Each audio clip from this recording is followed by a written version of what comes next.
el- en tu tubo, en el YouTube. Bien, después del corte comercial.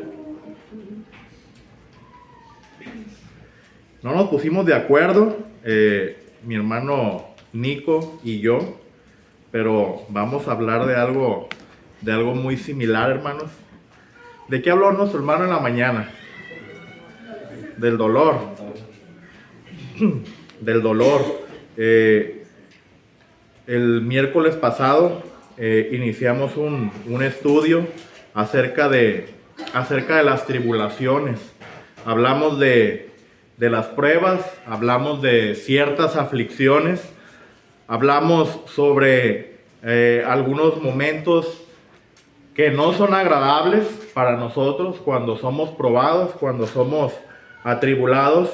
No es grato para el cuerpo cuando se trata de la enfermedad, y cuando se trata del espíritu tampoco es agradable, porque bien lo decía nuestro hermano por la mañana, nuestro semblante decae.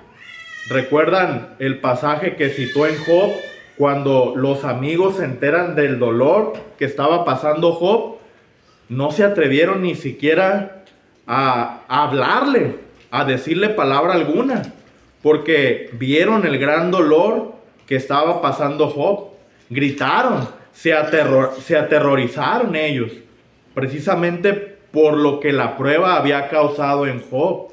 Esa situación fue lamentable, no solo para Job, sino para los que estaban alrededor de él.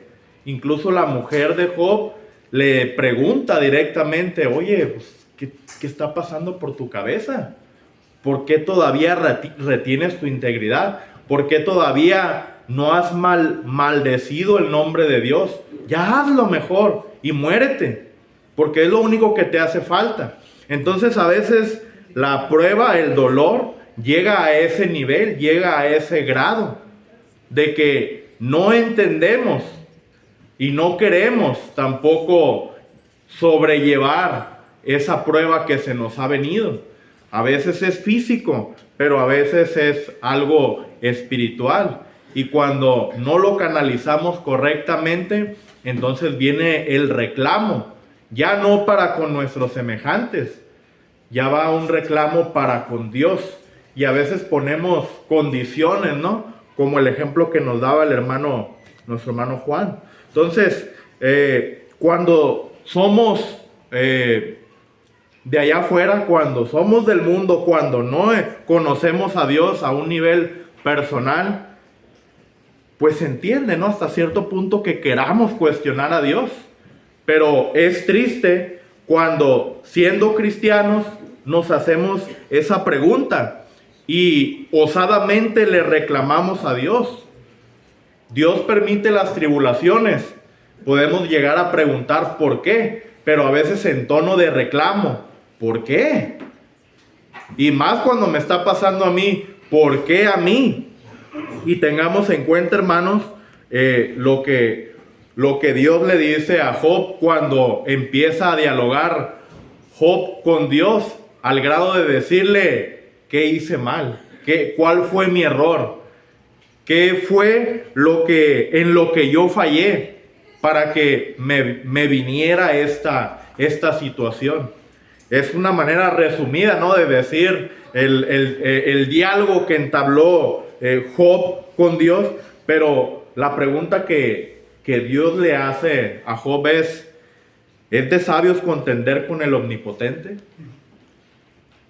A final de cuentas, es la decisión que Dios ha tomado.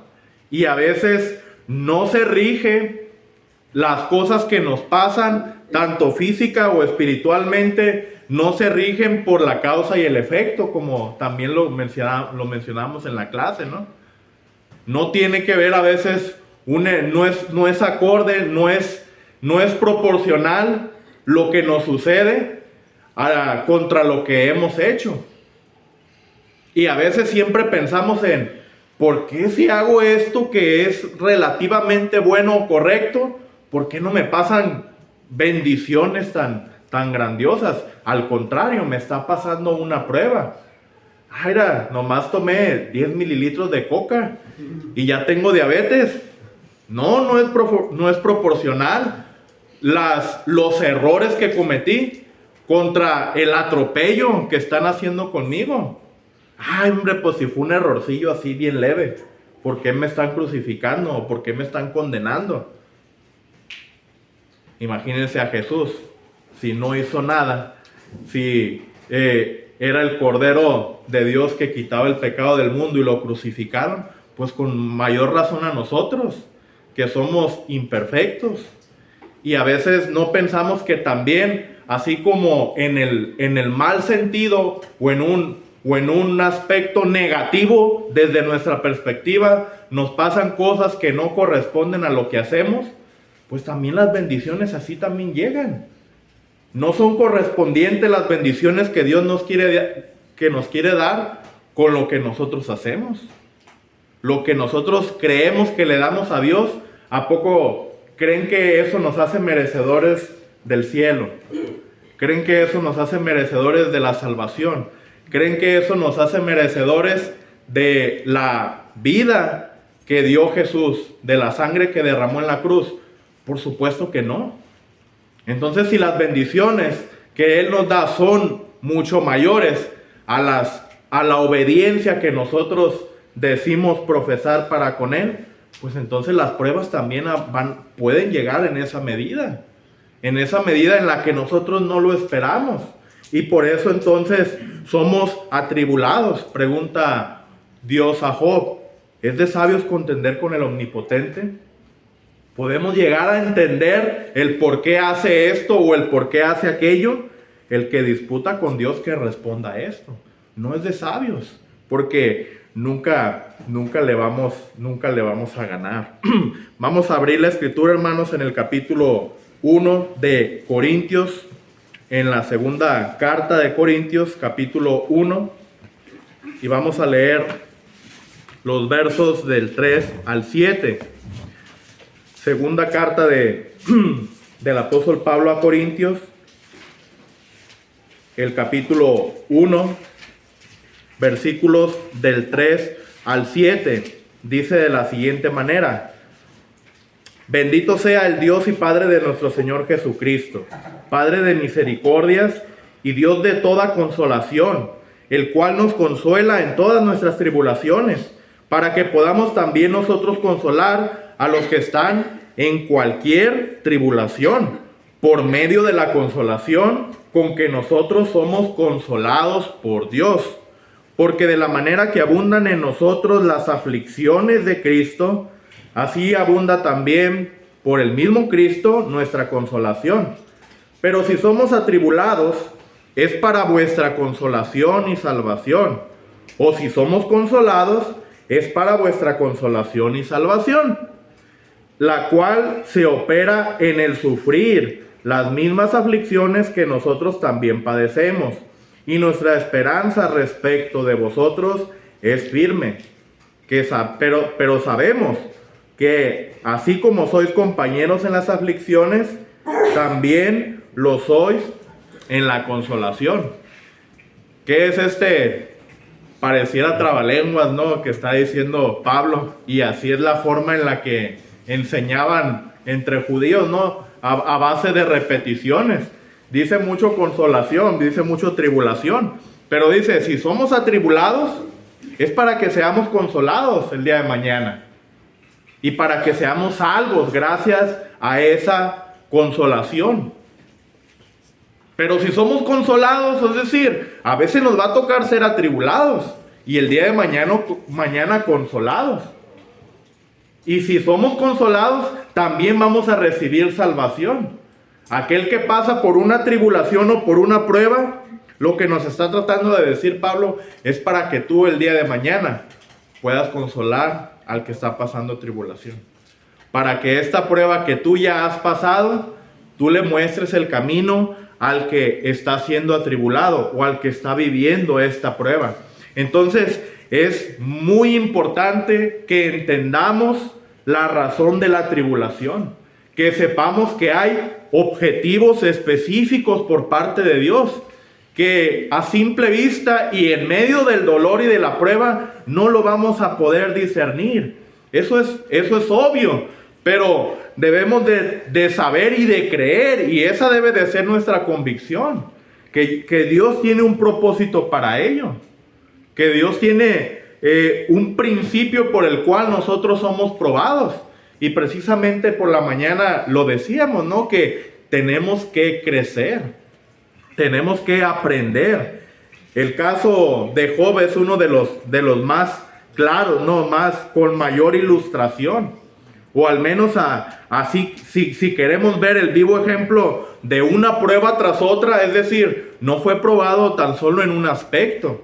Fue probado en un aspecto de lo profesional, porque se le acabó el sustento, se le acabó la fuente de riquezas que Job tenía. Era uno de los hombres más prósperos en aquel entonces.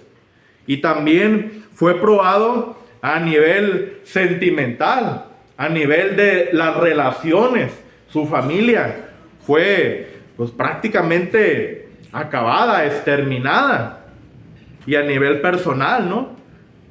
La salud propia de él mismo. Entonces, pudiéramos hablar extensamente sobre todo lo que le sucede a Job. Y nuestro hermano por la mañana lo citó. Y yo también traigo esa parte, ¿no? De lo que nuestro hermano citó. Uno de los dichos que Job dijo cuando ya perdió ganado, criados, hijos, se dice para sí mismo: desnudo vine y desnudo me voy. Esa es la forma, podemos decir, es una utopía, ¿no? Poder llegar a decir, estoy en ese nivel de madurez, en esa experiencia que Dios me ha dado a través de la prueba. Ya llegué al máximo, ya llegué a la estatura de la plenitud de Cristo. Desnudo vine, desnudo me voy. Todo lo que tengo ya lo perdí. Gloria a Dios. Ya no me va a pesar el día de mañana perder algo más, porque ya no tengo nada que perder. Y precisamente Pablo lo dice también, ¿no? Para mí el vivir es Cristo y el morir es ganancia. Hablando de la vida física. Pero entonces así lo declara Job. Cuando su salud es violentada, hermanos, con esa sarna maligna, él ya se estaba arrancando la piel con palos, con materiales filosos, porque la ansiedad que causaba esta sarna era terrible, y él se arrancaba los pedazos de piel con estos materiales, y se cubría en ceniza. Era una forma de mostrar el duelo de los orientales, de mostrar su llanto, su dolor, su desgracia. Se cubrían en ceniza. Y para rematarlo, llega la esposa y le pregunta: ¿aún retienes tu integridad? Maldice a Dios y muérete de una vez. Y él le dijo, como suele hablar cualquiera de las mujeres fatuas: has hablado. La palabra fatua es una palabra muy fuerte, que luego la estudiaremos, pero le está diciendo retrasada mental. Le está diciendo que tiene una enfermedad en su mente. La mujer, fatua va encaminado a una enfermedad mental. Y le pregunta, o sea, ¿estás tan dañada de la mente que solamente esperas que Dios te mande bendición, pero que no te mande ninguna prueba? O sea, ¿en qué cabeza cabe? Le está diciendo Job a su esposa. ¿Cómo es posible que nada más te quieras sentar en tu sillón y esperar que te caigan bendiciones? Y no necesariamente esperar, porque al parecer Dios ya les había prosperado. O sea, la parte de las vacas gordas, como el caso de Egipto, que vivió prosperidad, ya lo había vivido Job y su familia. Tenían amplia prosperidad. Es decir, ya solamente nos espera aguardar a que venga la prueba. Porque cuando hay tiempos buenos, pues también van a venir tiempos difíciles y recibiremos solamente el bien sin que el mal venga en algún momento. No puede haber bendición sin la prueba. No puede haber crecimiento sin que seamos atribulados. Entonces, a veces es muy difícil entender que esta parte del sufrimiento humano, de las pruebas, las tribulaciones, es muy difícil entender que son parte de la vida, que son parte de la vida del cristiano sobre todo, porque Jesús lo dijo: en el mundo tendréis aflicción, pero confiad, yo he vencido el mundo. O sea, no se nos invita a no pasar aflicciones. Mientras estemos en el mundo, la aflicción es una realidad. La tribulación es algo que va a llegar tarde o temprano. Nuestro hermano fue muy claro en decirlo: van a llegar en algún momento el dolor físico, pero también la prueba en un nivel espiritual. Y debemos de entender que la muerte, así como la muerte es tan parte de la vida, porque tenemos que vivir y después morir, pues también así el sufrimiento lo es cuando nosotros estamos en este mundo. Entonces, desde el primer momento en que salimos del vientre, somos atribulados o vamos a empezar una vida de tribulación. Recordemos que somos compañeros en este viaje que es la vida, pero lo decía en el texto el apóstol Pablo: somos compañeros en las aflicciones, pero también somos compañeros ¿en qué? En la consolación. Ese es el objetivo de ser atribulados, que podamos ser consolados más adelante. Cuando uno es atormentado o cuando uno está pasando por una aflicción, ¿a poco no es hermoso que venga aquel hermano que ya pasó por lo mismo que yo y venga y me ofrezca su ayuda y me ofrezca su mano y me dé del consuelo que él ya aprendió? Porque Dios lo ayudó a aprender a consolar a través de la tribulación. Y cuando yo soy probado, entonces viene este hermano o esta hermana, ese amigo, y nos consuela y nos ayuda. Los amigos de Job no pudieron hacer nada por él. El caso que vivió Job fue excepcional, fue particular, fue único, al grado de que no había sobre la tierra ser humano que lo pudiera entender. No había sobre la tierra ser humano que le pudiera consolar, que le pudiera decir: hazle así, que le pudiera decir: vete por aquí. Pero ¿a poco no es hermoso cuando alguien, incluso dentro de la familia misma, llega y nos dice: yo ya pasé por ahí, tienes que hacerle de esta manera? O sabes que yo ya tuve ese malestar, tienes que dormirte a cierta hora. O sabes que tienes este dolor, no comas esto. Consejos a lo mejor es tan sencillos, tan triviales, pero que uno haya alivio a su malestar, porque hay personas que ya lo han hecho, hay amigos, hay familia, hay quienes nos aman y nos dicen: hazle de esta forma para que ya no tengas que sufrir más. Ese es los motivos que a veces pueden haber detrás de las aflicciones.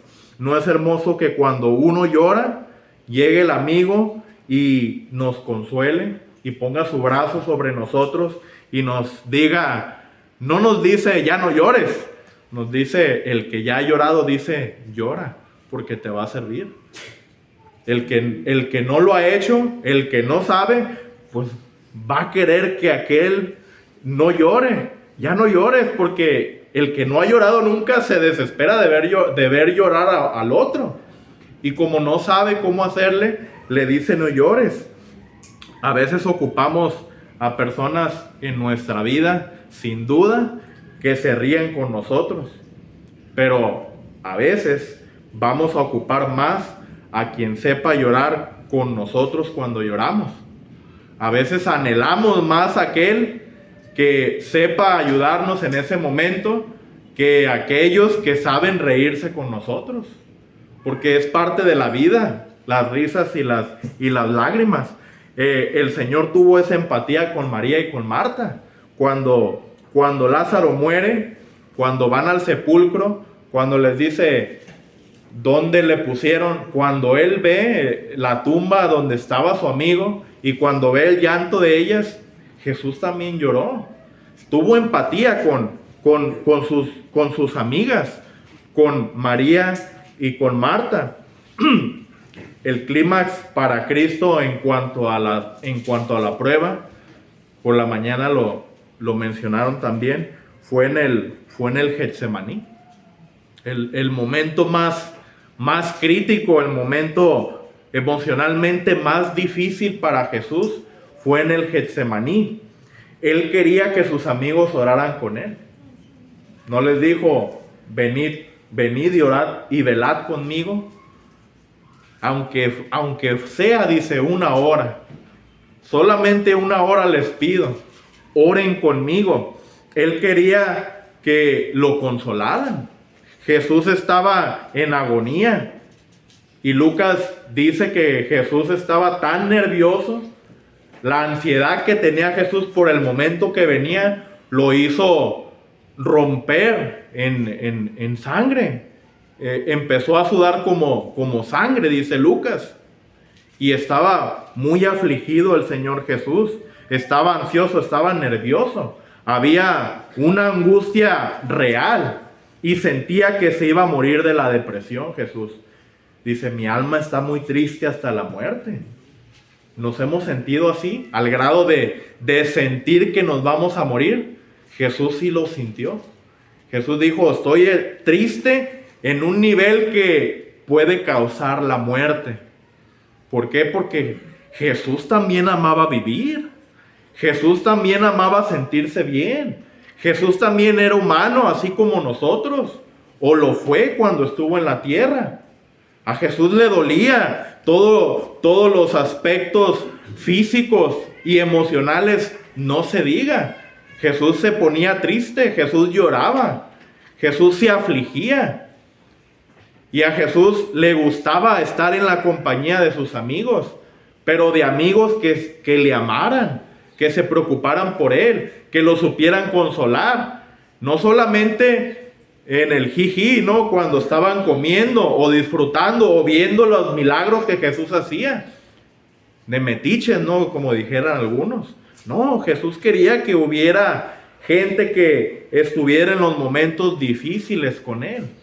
Y por esas razones son las pruebas, son las aflicciones, son las tribulaciones, para irnos preparando. Para el día de mañana no sabemos qué prueba vamos a enfrentar. Y necesitamos hombres y mujeres que estén emocional, física y espiritualmente preparados para dar consuelo, para ayudar a aquellos quienes lo necesitan. No me dejen con esta angustia, dice Jesús. Entonces, nos necesita. Pero no había empatía con él, o no hubo empatía con Jesús. Pensaban que este Jesús que reprende al mar y que levanta a los muertos y que hablaba con Dios era inmune a las necesidades terrenales. Pensaban que ese Jesús que calmaba la mar y el viento con su voz no tenía ninguna necesidad. Eso pensaban sus discípulos. No oraron con él, no velaron con él, no lo consolaron, no nada. No hicieron nada con Jesús. Lucas dice que tuvo que aparecer un ángel para consolar a Jesús. Mandó un ángel Dios para que le fortaleciera, para que pudiera tomar un poco de aliento Jesús y seguir con el evento que se avecinaba, que era el juicio y después la cruz. Era muy difícil lo que venía para Jesús, por eso necesitaba ánimo, aliento, y necesitaba a sus amigos con él. Somos angustiados y somos atribulados para poder consolar a otros. Gozaos con los que se gozan, les dice Pablo a los romanos, pero también dice llorad con los que lloran. Entonces es como decir, o como decimos entre nosotros, en las buenas y en las malas. Y más en las malas, ¿no? Porque en las buenas, decía nuestro hermano, cuando andas de corazón alegre, pues tienes ese magnetismo con los demás, quieren estar alrededor de ti para que tú les transmitas ese buen ánimo que tiene tu corazón en ese momento. Pero cuando tu corazón está triste, hombre, ni las moscas se te paran. Nadie se te quiere acercar porque no sabemos consolar, no sabemos animar, y en su defecto, ¿no? Por lo contrario, en vez de animarte, te vas a ir más triste, ¿no? Si te acercas a aquel que anda mal, que anda cabizbajo. Dice el apóstol Pablo también ahí en Corintios, pero en el capítulo 4, dice el versículo 16: por tanto no desmayamos, antes aunque nuestro hombre exterior se va desgastando, el interior no obstante se renueva de día en día, porque esta leve tribulación momentánea produce en nosotros una cada vez más excelente y eterno peso de gloria, no mirando nosotros las cosas que se ven, sino las que no se ven, pues las cosas que se ven son temporales, pero las que no se ven son eternas. Entonces, no es para siempre. La prueba, la tribulación no es para siempre. Mi respuesta va en función de lo que sabemos, de lo que Dios nos dice en su palabra. Es momentánea, es pasajera. Oye, Pablo, pero pues estás loco, ¿cómo que esta leve prueba, esta leve tribulación? Si a Pablo lo sacaban muerto de los lugares a los que iba a predicar, ¿cómo es que leve? ¿Cómo es que pasajero? Todo lo que soporta el cuerpo, debemos de conocer nuestros límites. Todo lo que soporta el cuerpo, ¿saben ustedes hasta en qué momento el cuerpo entra en shock? Es decir, es un estado físico del cuerpo en el que entra en un momento que se desconecta de todo sentir físicamente hablando, para que tú no sientas dolor o más dolor. Eso sí, te desmayas si estás inconsciente, pero el dolor hasta cierto punto se apaga, porque llega a un nivel de dolor el cuerpo que dice ya no lo va a soportar, y se apaga el cuerpo en algún momento. Pero entonces dice el apóstol Pablo, esto que nos está pasando es ligero, dice, es temporal, porque no va a matar nuestro cuerpo, no nos va a matar. Y además, más importante, esta prueba que estamos pasando, dice el apóstol, produce un eterno peso de gloria, sabiendo entonces nosotros que son temporales estas pruebas, y además está preparándonos porque tenemos algo que estamos acumulando, dice, un peso de gloria allá en los cielos, sin duda alguna. Para concluir, hermanos, el apóstol Pablo a los romanos les escribe en el capítulo 8, versículo 18, 8:18 de Romanos. Dice así: pues tengo por cierto que las aflicciones del tiempo presente no son comparables con la gloria venidera que en nosotros ha de manifestarse. Porque tengo por cierto que las aflicciones del tiempo presente no son comparables con la gloria venidera que en nosotros ha de manifestarse. Es decir, lo que nos espera el día de mañana, el premio que vamos a recibir, no es proporcional a la prueba. La bendición que vamos a recibir, la promesa que hemos de alcanzar, no es proporcional al sufrimiento que estamos pasando aquí. Como dijeran algunos, vale la pena lo que estoy pasando aquí, porque lo que voy a recibir es más. Algunos trabajamos para comprarnos ciertos artículos o ciertas propiedades y decimos, bueno, vale la pena los 20 años que la estoy pagando, porque lo que estoy pagando va subiendo de valor día con día. Vale la pena. Aunque es mucho el sacrificio, es mucho el esfuerzo, es mucha la pena, sé que lo que voy a recibir no va perdiendo valor. Contrario a las otras cosas que aún cuestan mucho, pero no tienen valor el día de mañana. Lo que Dios nos está ofreciendo a través de las pruebas y de las tribulaciones es adquirir un don, es adquirir una capacidad, una experiencia para poder ayudar a los demás el día de mañana. Entonces, esa es la reflexión para el día de hoy, para nosotros, y que podamos entender que Dios nos prueba, sí, pero no nos ha de matar. Y si nos mata, la prueba, pues es de bendición, deberá ser de bendición. Porque al final de cuentas, en este mundo no somos eternos.